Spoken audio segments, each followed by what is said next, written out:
And we're back. We've got some startling developments regarding Michael Cohen, plus tensions are flaring up on multiple fronts across the globe. As Russia antagonizes Ukraine, migrants reach the southern U.S. border, and British forces encounter resistance in Afghanistan.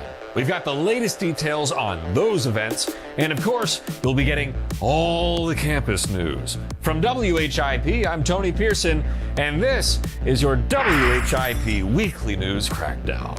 CNN has reported that Michael Cohen, President Trump's former personal lawyer, has pled guilty to making false statements to Congress regarding Trump's business dealings in Russia. Specifically, he said that discussions regarding a Trump property in Moscow were finished just before the Iowa caucus in January 2016. This latest guilty plea reveals that this statement was a lie and that those discussions actually continued well into the election. In other words, it appears that the Trump campaign was engaged in business dealings with Russia during an election in which Russia interfered to help the Trump campaign. This is potentially a major conflict of interest, especially given the efforts made by members of the campaign to obscure that these talks happened. This latest inconsistency, in addition to past inconsistencies, which we talked about in a previous episode, adds to concerns that the campaign may have made a deal involving Russia's interference in the 2016 election. Cohen was Trump's longtime business associate, having served as an executive on multiple Trump businesses. When asked about the guilty plea, Trump responded by saying Cohen was, quote, very weak. He was convicted with a fairly long-term sentence with things unrelated to the Trump organization. What he's trying to do is get a reduced sentence, end quote. Trump is referring to Cohen's convictions on 8 counts of campaign finance violations, tax fraud, and bank fraud earlier this year. His sentencing will take place on December 12th. On Wednesday, President Petro Poroshenko of Ukraine imposed martial law. This comes after Russian ships fired at and seized several Ukrainian vessels in the Black Sea on Sunday. At least 3 Ukrainian sailors were wounded. Both countries had agreed to share the sea as part of a 2003 treaty. But relations between Russia and Ukraine have been poor since the former's annexation of the Crimean Peninsula. Recently, tensions have escalated due to Russia's decision to build a bridge across the Kerch Strait. Ukraine has accused Russia of deliberately preventing ships from going through the strait.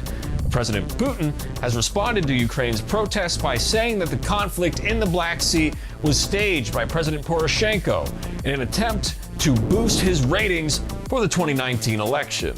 On Sunday, November 25th, American Border Patrol agents shot tear gas at Central American migrants at the U.S.-Mexico border. Migrants attempted to breach barriers after a march in Tijuana, protesting the slow pace at which the U.S. has been processing asylum claims, about 100 a day for a 5,000-strong group. President Trump defended the Border Patrol agents, saying, quote, here's the bottom line. Nobody's coming into our country unless they come in legally, end quote. The move has faced harsh criticism as the groups targeted with tear gas have contained children. One widely circulated photograph depicts a woman dragging 2 of her daughters in t-shirts and diapers while running from the gas. On Wednesday, the Taliban assaulted a British compound with a car bomb and gunmen in Kabul, Afghanistan. The explosion took place on the eastern outskirts of Kabul, near the international airport and a residential area for foreign aid workers. At least 10 people have died as a result, and 19 more have been injured. This attack was committed mere hours after President Ghani expressed a renewed desire to negotiate with the Taliban, outlining a comprehensive negotiation plan to try and stop the civil war. The Taliban have repeatedly expressed that they will only negotiate with U.S. officials to end the war. Hey, remember how Paul Manafort, Trump's ex-campaign manager, struck a plea deal with investigators? Well, he is now accused of violating that deal with Robert Mueller's Russia investigation. He allegedly lied to federal agents about a variety of topics concerning the investigation, according to USA Today. This breach in the agreement could add more prison time to Manafort's fraud sentence if the allegations are proven to be true. Manafort was considered to be a star witness for the Mueller investigation, as he was involved with the Trump campaign as chairman during the summer of 2016. By removing him as a witness, Mueller must be certain that Manafort has been lying so pervasively that his testimony would be inadmissible in a court of law. Manafort was convicted of 8 felony counts of fraud this past August. And now for some campus news.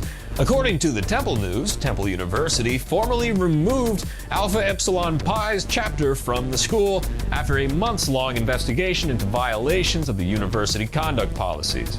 The investigation was concluded on October 5th and established that A Pi violated alcohol and drug policies and social event policies. The fraternity was then officially removed from its location on the corner of Broad and Norris. Multiple reports of excessive alcohol and drug use, as well as sexual misconduct and sexual assault, spurred Temple police to investigate the fraternity. Former chapter president Ari Goldstein, who was arrested on sexual assault charges, could be seen in trial as early as next year. Looking for something to do around campus? The Temple University's Swinging Voices and Swinging Owls will be putting on a show at the Temple Performing Arts Center at 7:30 p.m. on Monday, December 3rd.